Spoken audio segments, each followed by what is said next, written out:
اس لیے بندے کے اپنے معاملات کو ایسے رکھنا چاہیے کہ وہ اپنے مولا سے ملاقات کے لیے تیاری رکھے. بالکل ایسے ہے. نبی کریم صلی اللہ علیہ وسلم نے غم اور صدمے کی کیفیت میں امت کو کیا تلقین کیا، وہ اس کو کیسے ڈیل کرے، کیا آداب سکھائے ہیں؟ دیکھیں سرکار دو عالم سے ایک چیز ہم تک پہنچی اور پوری امت میں بحمدی تعالیٰ یہ چیز ایک درجے پہ رائج ہے، اور وہ کیا ہے کہ جیسی ہم تک کوئی ناپسندیدہ خبر پہنچتی ہے، اس میں کوئی ظاہری نقصان موجود ہو، کسی نعمت کا چھن جانا ہو، کسی دوست عزیز اقارب حتیٰ کہ والدین یا اولاد میں سے کسی کا اللہ کی طرف واپس پلٹنا یعنی اس کی موت کی خبر ہم تک آتی ہے، تو ہم سب کیا کہتے ہیں؟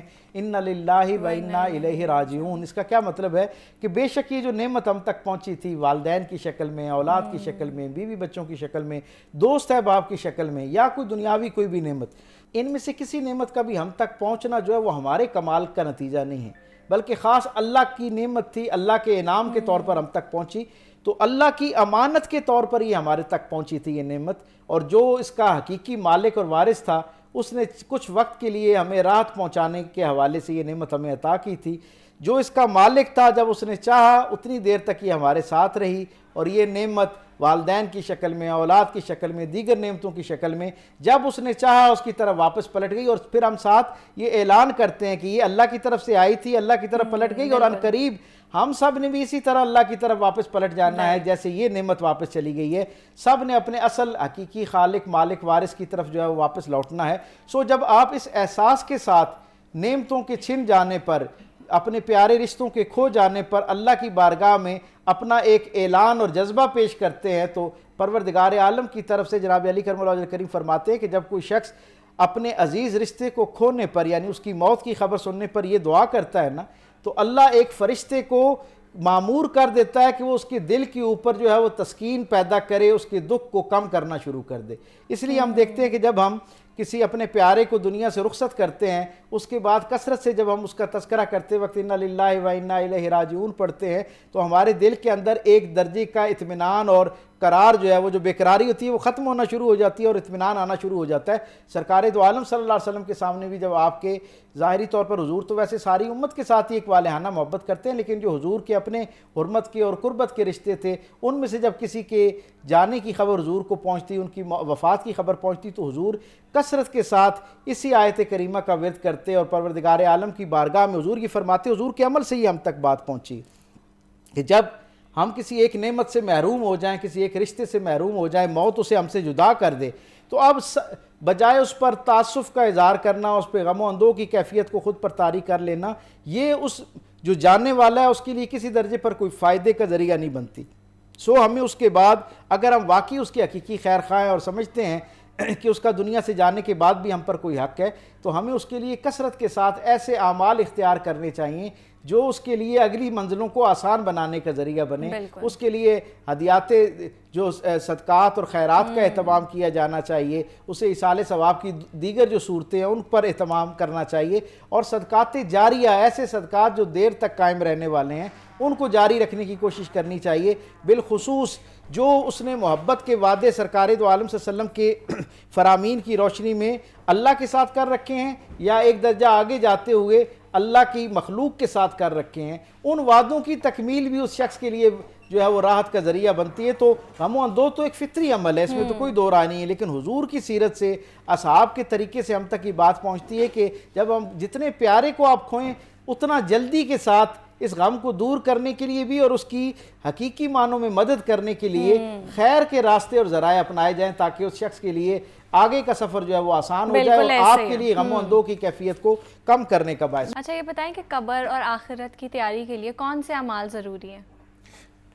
اس میں عبادات کا چیپٹر ہے، پھر اخلاقیات اور معاملات کا چیپٹر ہے، پھر اس کے اندر خلوص نیت، 3 چیزیں ہیں.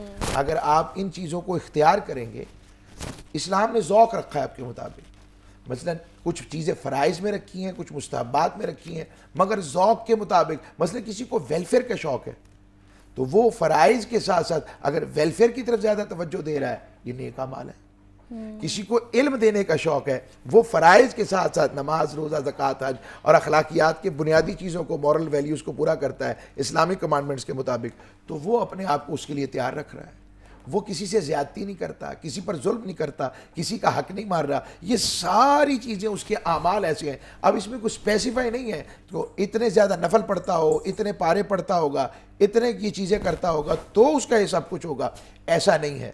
جبکہ اس کے برعکس اگر وہ نیگیٹیوٹی کی طرف جائے گا اور برے اعمال کی طرف جائے گا, ڈس آنیسٹ ہوگا, بد دیانت ہوگا, اللہ کی بندگی میں غفلت جان بوجھ کر کرنے والا ہوگا اور موت کی تیاری کو اپنے ساتھ مینیج نہیں کرے گا, تو یہ بالکل اس کے الٹ چلا جائے گا. تو یہ اعمال صالحہ کی لسٹ اسوہ رسول کے مطابق ہے. اور یہ میں پھر دوبارہ دہرا رہا ہوں, اس کے لیے کوئی خاص ورد وظیفے نہیں ہیں کہ صرف وظائف اتنی دفعہ یہ پڑھ. وہ برکات اپنی جگہ موجود ہیں, مگر وظیفے کے اوپر ہی سمجھ لینا, اعمال کو اس طرف نہ لے جانا. اسلام جو ہے وہ بیسیکلی ریئلٹی کے اوپر دین ہے, بالکل یہ نیچرل ریلیجن ہے. تو ہمیں اس نیچر کے اس قوانین کو اللہ رسول کی اتباع کے مطابق اس کو فالو کرنا. اچھا یہ بتائیں کہ اچانک موت کی صورت میں لواحقین کے لیے صبر اور اجر کے لیے کیا تعلیمات ہیں؟ اچانک موت آقا صلی اللہ علیہ وسلم نے اس دور کے لیے اسپیشل فرمایا جب قیامت کے دور ایسا آئے گا جب اچانک موتیں بڑھ جائیں گی, اچانک اٹیک کا جیسے سوتے ہوئے موت ہو جانا. اور یہ بھی بتا دوں کہ اور ان کے لیے اجر کا یہ ہے کہ ان کے لیے وہی اجر ہے جو صبر کرنے والے کے لیے ہے. وَإِذَا أَصَابَتْهُمْ مُصِيبَةٌ قَالُوا إِنَّا لِلَّهِ وَإِنَّا إِلَيْهِ رَاجِعُونَ, کہ بے شک ہم اللہ کے لیے ہیں اور ہم سب کو اسی کی طرف لوٹ کر جانا ہے. اور ایک یہاں پر میں دوں گا کہ اگر کسی کے نابالغ بچہ دنیا سے چلا جاتا ہے تو حدیث میں آتا ہے اللہ کریم فرشتوں سے پوچھتا ہے کہاں سے آئے؟ وہ کہتے ہیں مولا تیرے بندے کا پھل لے کر آئے ہیں. اللہ کریم پوچھتے ہیں اس کی کیفیت کیا تھی؟ مالک وہ تجھ سے راضی تھا, کہہ رہا تھا انا للہ و انا الیہ راجعون. اللہ فرماتا ہے اس کے نام کا جنت میں گھر بنا دو. سبحان اللہ. یہ اجر دیا جا رہا ہے. تو اجر میں اور اس کے صبر کا معنی یہ ہے کہ وہ طریقہ کا اختیار کیا جو تاجدار کائنات نے کیا. حضور کے شہزادے حضرت ابراہیم رضی اللہ تعالیٰ علیہ السلام, حضور کے ہاتھوں میں ان کا وصال ہو رہا ہے. اب تاجدار کائنات صلی اللہ علیہ وسلم کی آنکھوں سے آنسو جاری ہیں. صحابہ نے پوچھا یا رسول اللہ یہ آنسو کیسے ہیں؟ فرمایا ہم کوئی ایسی بات نہیں کرتے جو اللہ کی بارگاہ میں شکوہ بنے, مگر یہ آنسو یہ ابراہیم کی محبت کا حق ہے. حضرت امیر حمزہ رضی اللہ تعالیٰ کا جب شہادت ہوئی ہے, اس سے بڑی شہادت جو حضور کے محبوب چچا بھی ہیں اور حضور کے رضائی بھائی دودھ شریک بھائی بھی ہیں. آقا علیہ السلام اتنا روئے, تو رونا اس میں صبر کے خلاف نہیں, اس کے آگے جو چیزیں ہیں ایسے جملے کہہ دینا جو اللہ رب العزت کی شان کے خلاف ہیں کہ میرا ہی گھر ملا تھا, میں ہی رہ گیا تھا, یہ جملے منع ہیں. یہ ہے ناشکری, اور یہ جملے آپ کو بہت خطرناک عقیدے کے نتائج میں عقیدہ خراب کر سکتے ہیں, اور لوگ بہت زیادہ استعمال بھی نہیں کرتے ہیں کرنے چاہیے یہ جملے. رونے پہ کوئی عرض نہیں, تڑپ جانا, آہو بکا ہو جانا. عرض کر رہا ہوں تو آقا علیہ السلام نے تسلی دل کے لیے 70 کے قریب شہداء تھے احد کے, تو 71 مرتبہ حضرت حمزہ کا جنازہ پڑا. تو یہ ایک طریقہ کار ان کے لیے کثرت سے عبادات کرنا. اصل میں تو رشتے اس نے بنائے تھے, پیدا تو اس نے کیا تھا, یہ محبت بھی اس نے ڈالی ہے, تو بندہ اس کی طرف رجوع کیوں نہ کرے اور اسی کی طرف کیوں نہ پلٹے. اور یہ موقع ہوتا ہے کہ انسان اپنے رب سے تعلق قائم کرتا ہے اور اپنے مولا کی طرف پلٹتا ہے کہ سارے رشتے تو تیرے ہیں, سارا کچھ تو نے دیا ہے, اور ہم بھی تیری طرف آنے والے ہیں, ہم تیری طرف لوٹنے والے ہیں. یہ وہ فلسفہ ہے جو مومن اور ایمان والے کے لیے ہے, تو پھر وہ موت کے لیے خود کو تیار رکھتا ہے. اس کے لواحقین کو سمجھ آ جاتی ہے یہ کیسا ہے. اور یہاں پر میں ایک صحابیہ کا واقعہ کوٹ کروں گا, انصاری صحابیہ. غزوہ احد میں جب افواہ پھیل گئی کہ تاجدار کائنات صلی اللہ علیہ وسلم کی شہادت ہو گئی, وہ نکلی ہیں کہ حضور کا پتہ کیا جائے.